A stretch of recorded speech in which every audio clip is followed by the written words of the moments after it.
Someone has rightly observed, if you want work well done, select a busy man. The other kind has no time. Time has its invisible wings to fly and fleet without our being aware of it.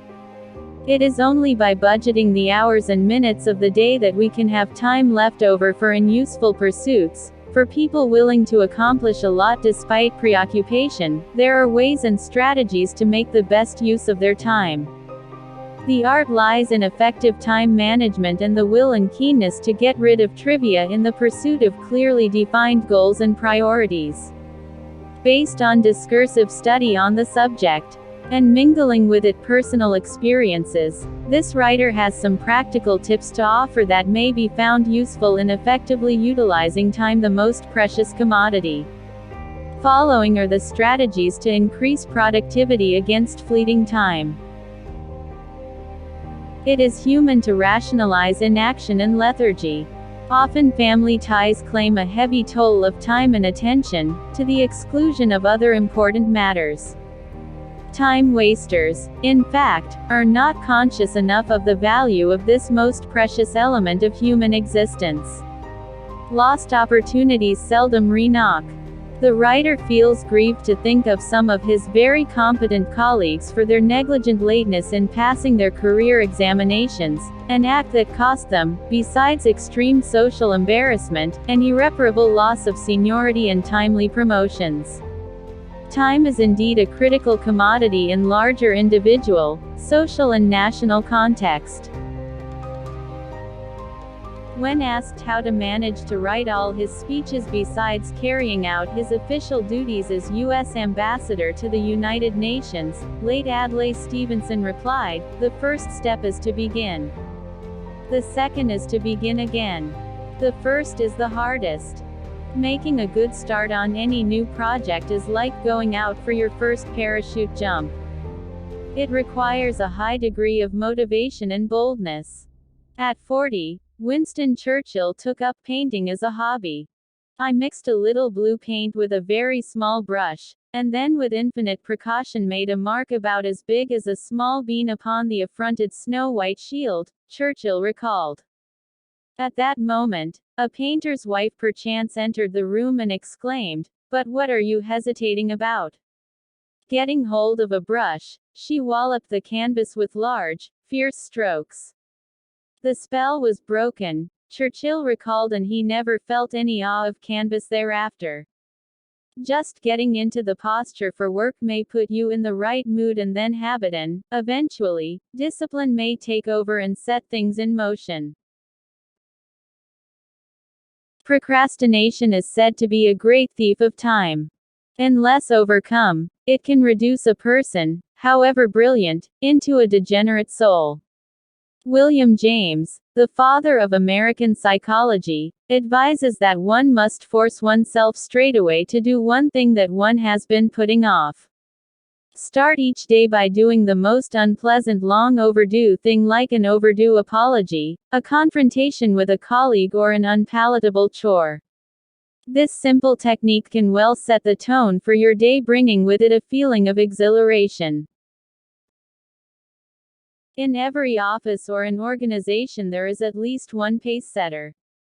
Just watching him, her work can inspire you.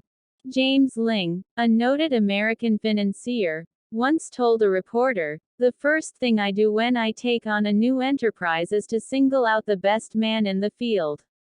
My initial challenge is to catch up with him. The second is to overtake him. The better he is, the faster we both move." There is no blanket ideal time for everyone to perform at his or her best. It is important, therefore, to find out when one feels ideally disposed to do a job: morning, afternoon, late at night, etc. While people generally work better in a calm and peaceful environment, it is possible to develop with persistence the ability to concentrate and produce quality work in a crowded and noisy setting.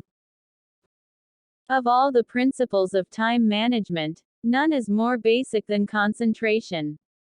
People having serious problems with time management are generally those who try to handle too many things at a time. It is the amount of uninterrupted time that matters rather than the total time spent on a project. Few problems can withstand an all-out vigorous and sustained effort. A little lively gossip during a session of hectic work can cheer up sagging spirits. However, spending too much time in pleasantries is simply ill-affordable. Inordinate gossip breeds indolence and develops an aversion to work. Instead, by avoiding loss of time in futile gossip, we can take care not only of our own self-improvement but also the overall well-being and efficiency of our organization. Someone has rightly observed, if people concentrated on the really important things in life, there would be a shortage of fishing rods. Idleness is said to be the rust of mind. This, of course, is true only of excessive leisure. In a variety of jobs that others do for us, it is conveniently possible to perform some useful activity. For instance, when our car is being serviced, we can write letters to our friends and dear ones, instead of yawning and waiting for the job to finish. On such garage trips, the writer has successfully managed to write poems, mark assignments, and even compose some worthwhile essays. A senior colleague of this writer, a certain intellectual giant dwarfed by his domineering wife and over-pampered children, proved to be a disastrous failure in his service career. In his sheer quixotic excitement, he would vehemently announce his ambitious plan to clear the entire backlog of files, but only to find the very next day another pile of fresh files perched on his desk. His tragic flaw lay in his poor sense of priorities. Anyone with an average intelligence can set his or her priorities, but that is only half of the battle. The critical part is to stick to those priorities till their achievement. Let us heed Goethe's golden advice: things which matter most must never be at the mercy of things that matter least. The difference between urgency and importance can be explained with the example of a flat tire.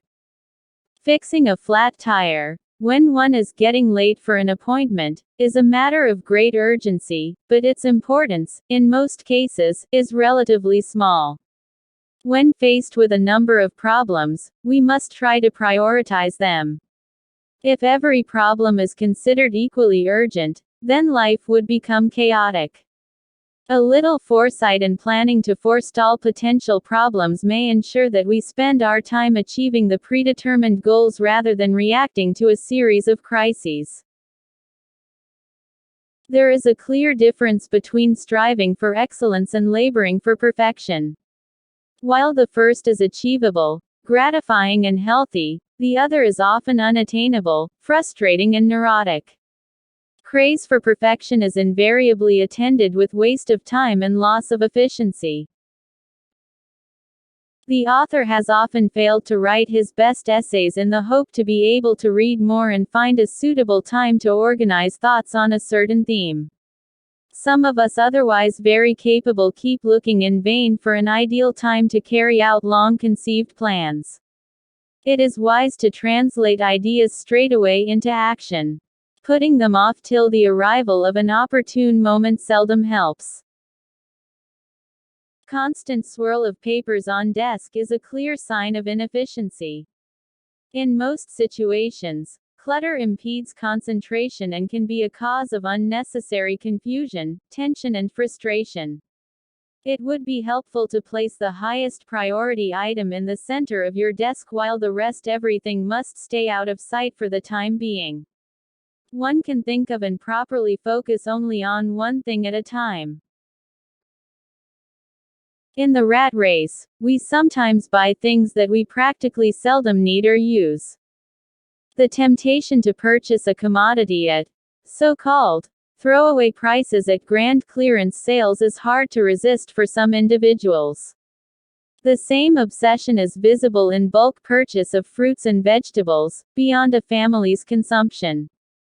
Such adventures, besides upsetting a person's domestic budget, also cost an extra amount of time to secure the superfluous stocks. It is wise to have conveniently manageable household effects, and keep weeding them out periodically. A person who devotes all his or her time to work is not truly hardworking. Long hours do not signify meaningful diligence, it is the results that count. The end of a project ultimately determines success or failure. Hence, always finish stronger than you start, as the saying goes in boxing. Workaholic syndrome includes symptoms like refusal to take vacation, inability to put office out of mind on weekends, a bulging briefcase, and an attitude of alienation towards family members. A sensible approach is to avoid bringing home, as far as possible, office work on holidays. It affects not only a person's health but also upsets the emotional needs of his wife and children. Instead, choose to work longer in office, if you have to. Giving subordinates jobs or assignments that neither you nor anyone else likes to do is not delegating, it is tasking. To get ample free time for more important matters, we need to learn to delegate the challenging and rewarding tasks to capable people, along with sufficient authority to make necessary decisions. Neglecting respite after long hours of work can slow the pace of work due to physical and mental exhaustion also. The accompanying boredom and physical stress tension have an adverse effect on performance and quality of work. A little diversion of some kind like isometric exercise, pacing around the office, and even changing a sitting posture can provide a good relief. A little break increases not only efficiency but also relieves tension for the benefit of our physical and mental health. Making daily action lists saves both time and energy. It should be as regular a routine as the daily brushing of teeth. As Thoreau stated, it is not enough to be busy. The question is, what are we busy about? Checklists can be useful for a variety of purposes. Thanks to electronic gadgetry, a small palm-sized alarm-fitted digital diary can contain a mass of useful data, daily jobs, shopping lists, as well as meeting and appointment schedules. In addition, a variety of differently sized weekly, monthly and yearly planners are available in the market to facilitate plotting of important details of engagements throughout a calendar year. Most economically, one may as well jot down on a piece of paper various jobs to be done on daily basis. However, it is important to keep that piece of paper at a safe place for quick reference. Checklists are also very useful to save time on packing baggage for a journey or a hiking trip. Unplanned dumping of things is both shabby and cumbersome. Just imagine what could happen if we are not in the habit of keeping keys, torch, watch, matchbox, shaving razor, etc. at a fixed place. It does not take long to put a thing at a place clearly marked for that. It can save one from a lot of trouble, confusion, and embarrassment. Misplacing critically important things can be disastrous. Labeling of various things in documents in clear and bold letters also aids their quick search and timely identification. Better time utilization is a prime challenge all over the world.